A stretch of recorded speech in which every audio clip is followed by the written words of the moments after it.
Tonight on Politicat, breaking down the conflict in Sudan and what it means for U.S. citizens. A look into Twitter's new verification requirements, how paying for the blue checkmark will impact users. And how restrictions on national access to trans healthcare is affecting LGBTQ+ students on campus. Those stories and more tonight on Politicat. It's your politics Right now.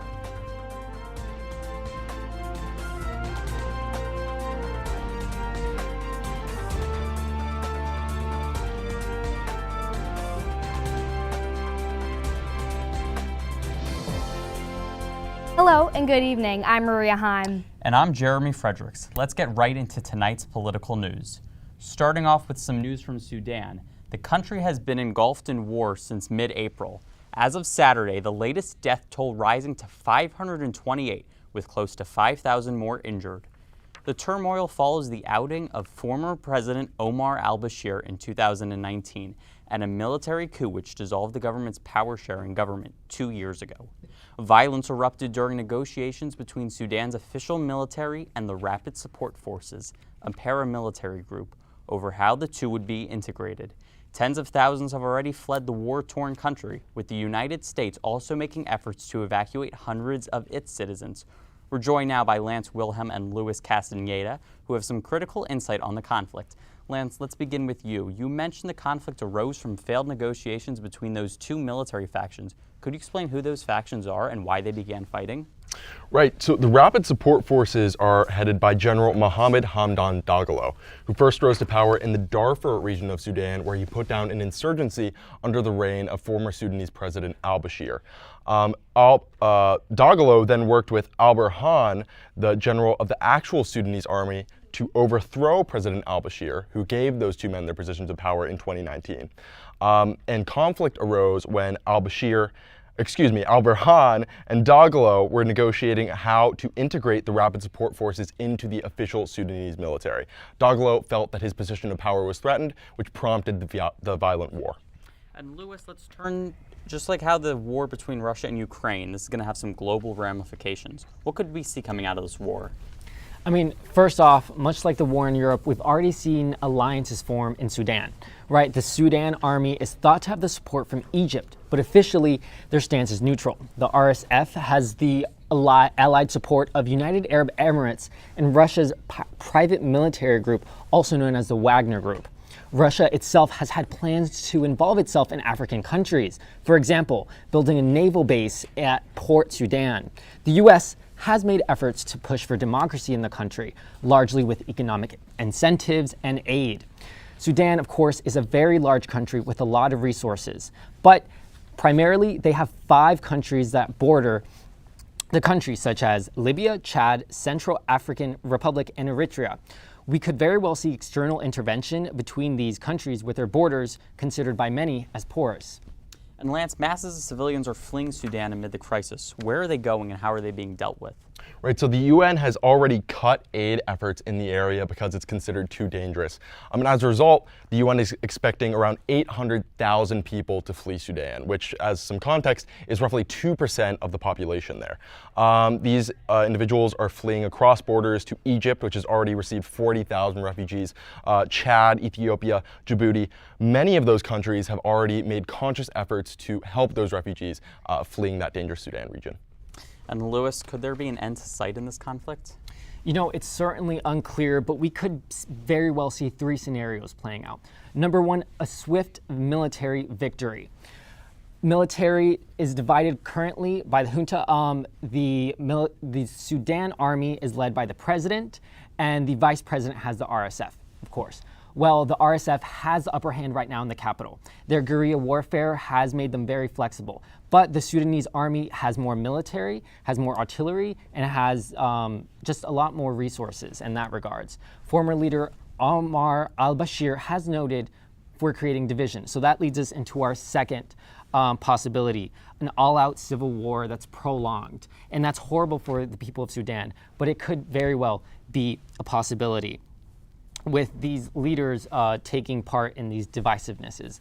And third, hopefully we can reach a peaceful deal But what we have here is two men fighting for wealth and power at the expense of the Sudanese citizens. Although both generals have been talking about a ceasefire and diplomats have been helping, there have been proposals that the only way that this peace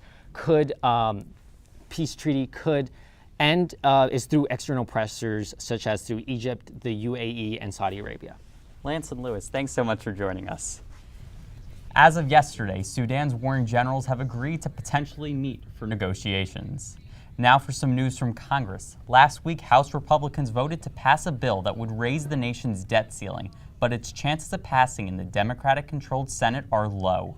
The bill passed with a narrow 217 to 215 vote and seeks to raise the $31.4 trillion debt ceiling by an additional $1.5 trillion in exchange for federal spending cuts. These cuts would include rescinding all unobliged COVID-19 relief money, repeal President Biden's attempt to waive student loan debt, and Yes, that's right, Jeremy. And requirements for federal cash and food assistance. A vast majority of Democrats in both chambers will oppose these cuts, and President Biden said he would veto this bill if it reaches his desk.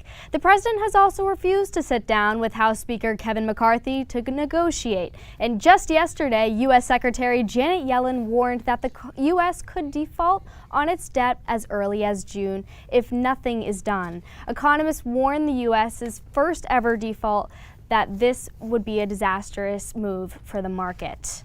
And some more news from the White House. President Joe Biden announced last Tuesday that he intends to seek re-election for a second term.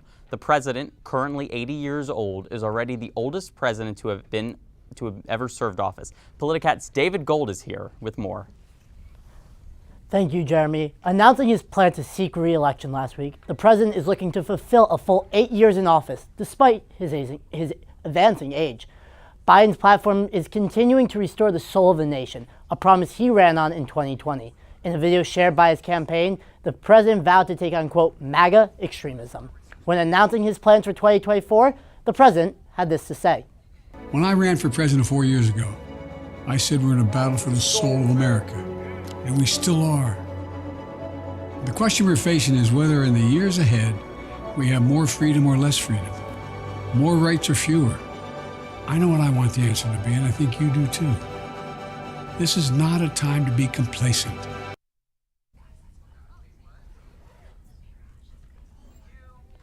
The following president, incumbent presidents do not face serious opposition in the primaries. However, President Biden is not the only Democrat throwing their hat in the ring for the 2024 race. Marianne Williamson has joined the race for the second time in a row after not picking up a single electoral delegate in 2020. The former spiritual guru to Oprah Winfrey, Williamson has called for the creation of the Department of Peace. The final person running for the Democratic nomination is Robert F. Kennedy Jr., the son of Attorney General Robert Kennedy and nephew of President Kennedy. Kennedy is a known anti-vaxxer and has made multiple false claims regarding the COVID-19 vaccine. The president does, however, face an uphill battle for re-election. In a recent news poll by NBC News, 70% of Americans, including 51% of Democrats, said they do not think the president should run for re-election. One of the main challenges Biden is facing is his age. 46% of Americans said the president, who would be 86 at the end of his second term, said age was a major reason they do not want him to run again for president. In the same poll, only 41% of Americans said they would vote for the president again in a general election. Thank you, David. Politicat will continue to cover the 2024 election and its candidates in the coming weeks. Coming up after the break, looking into what's next to ensuring access to the abortion pill mifepristone. And I take a look into Twitter's new verification policy. Stay tuned.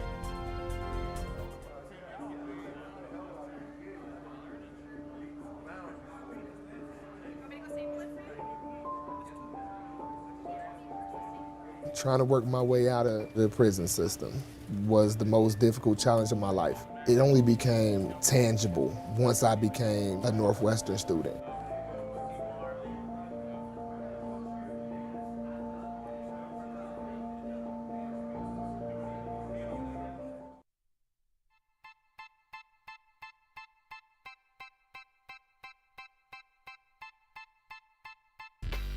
My relationship with Giannis is unique. We're from the same country, we're from the same city, Being a Northwestern alum, I think, has tremendous advantages in the sports industry. To me, that community, it's been with me for 20 plus years.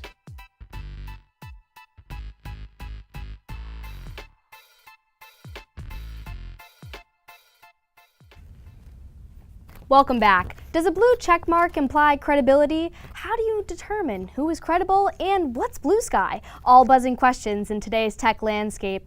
Elon Musk, Twitter CEO, purged some check marks from verified accounts on April 20th. But don't worry, some accounts are still verified. It's all up to Twitter Blue. With the subscription, you pay $8 a month for additional services, including editing tweets within 30 minutes, scrolling through fewer ads, tweeting more than 280 characters, bolding, italicizing text, uploading longer videos, and of course that blue check mark and the profile that meets eligibility criteria. And now high-profile accounts no longer have any verification.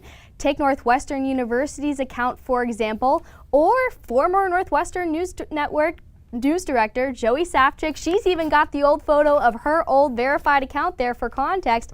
Lastly, let's take a look at the city of Evanston. With no blue check mark for municipalities, they face situations like these. A fight between accounts to figure out which is the real one. The city of New York making a post stating the official account, but then a fake account replying, "We're the real one," in response. Today, the city of New York is verified as a government or multilateral association with a gray badge.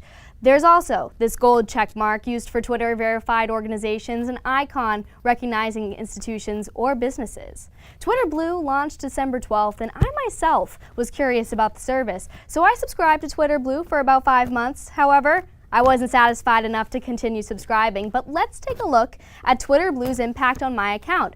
Running the highlights, overall I gained 50 followers, had over 40,000 impressions in the last 5 months, and in the past 3 months, I had a total of almost 3,000 profile visits, over 8 times as many followers as I have, and 20 mentions. But let's take a look at the new followers. As we can see here, it peaking in January as I gained about 14 new followers up on your screen soon.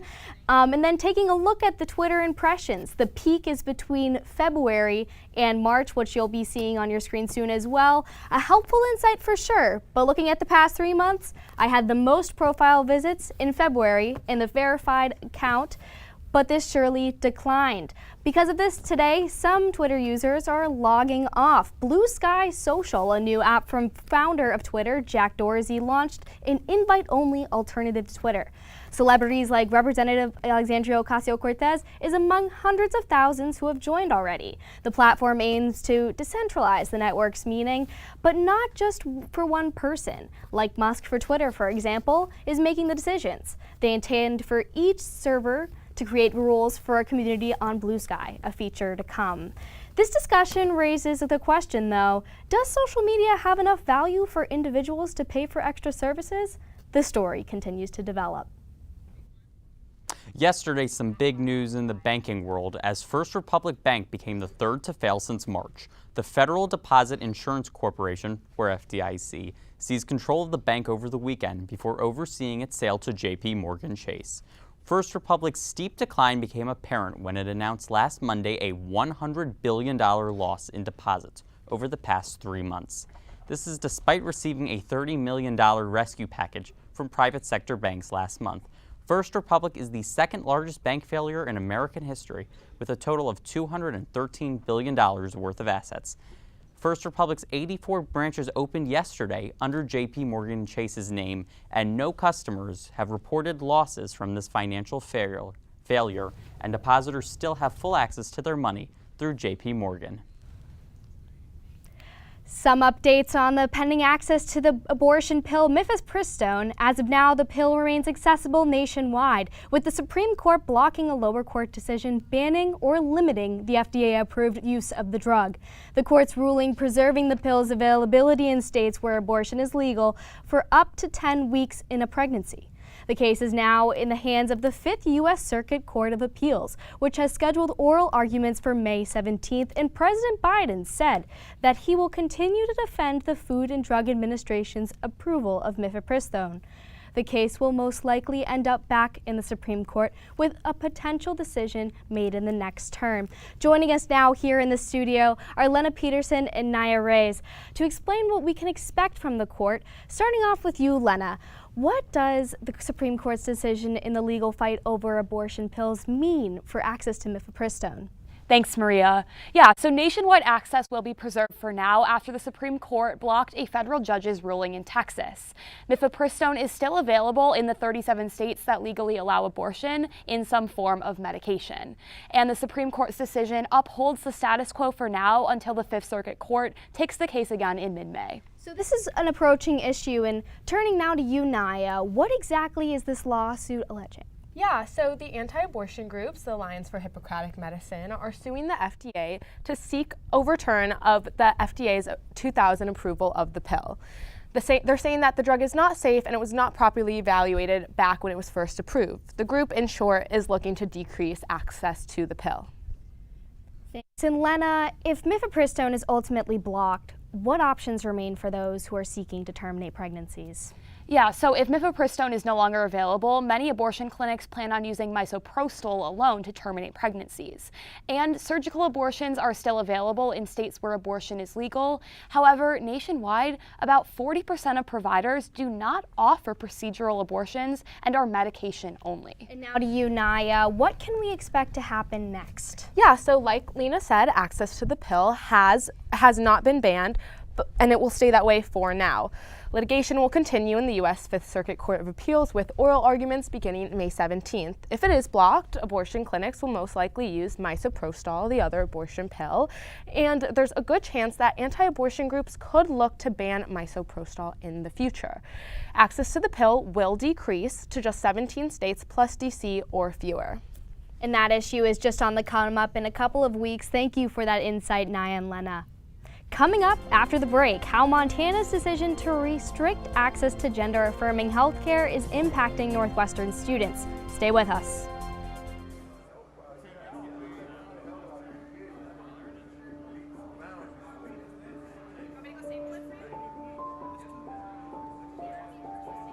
Trying to work my way out of the prison system was the most difficult challenge of my life. It only became tangible once I became a Northwestern student.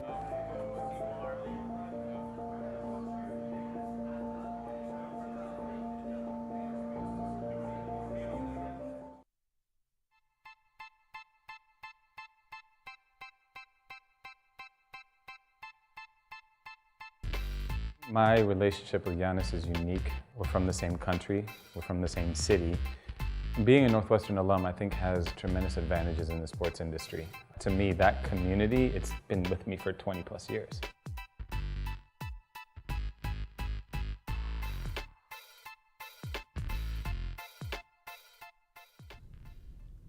Welcome back. Montana is in the new Center for the Fight for Gender-Affirming Care.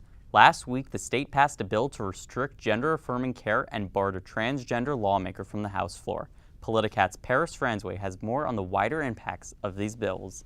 Gender-affirming healthcare is protected in Illinois, but nationwide, 31 states have introduced or passed bills restricting access. The language of criminality is getting attached to accessing healthcare. 86% of transgender and non-binary youth say debates about anti-gender affirming care bills negatively impact their mental health, according to the Trevor Project. We're focusing on, is this healthcare safe? And what we're not really asking ourselves is, isn't it unsafe to refuse to provide life-saving healthcare for trans people? These debates also promoting misinformation about the safety of gender-affirming care. Reno Kelly is the Associate Director of Communications at Howard Brown Health Center, a Chicago-based nonprofit LGBTQ healthcare and social services provider. It's a treatment method that has been reviewed, gone through studies, been approved for safety and for consistency, and we have standards around these. While many gender-affirming healthcare critics focus their rhetoric on transgender minors, the patients that we see for gender-affirming care are overwhelmingly adults. And patients from states with strict laws are now using Illinois resources. We have certainly seen an increasing amount of patients accessing either in person or through telehealth, Trans Health resources here, even though they don't live here. But with Illinois surrounded by states hostile to gender-affirming care, it would be a mistake for us to think that just because we're protected here in Illinois, that our gender expansive community isn't still at risk. On Northwestern's campus, Multicultural Student Affairs, Gender and Sexuality Resource Center, and the Women's Center all have support and information for students. Affirming trans existence requires that we also provide access to gender-affirming healthcare. The LGBTQ community adapting and standing up to national attacks on gender-affirming care. Paris Franzway, Northwestern News Network. Thanks, Paris. Well, that's all the time we have for tonight. Thank you for joining us on this week's episode of Politicat. Have a great night.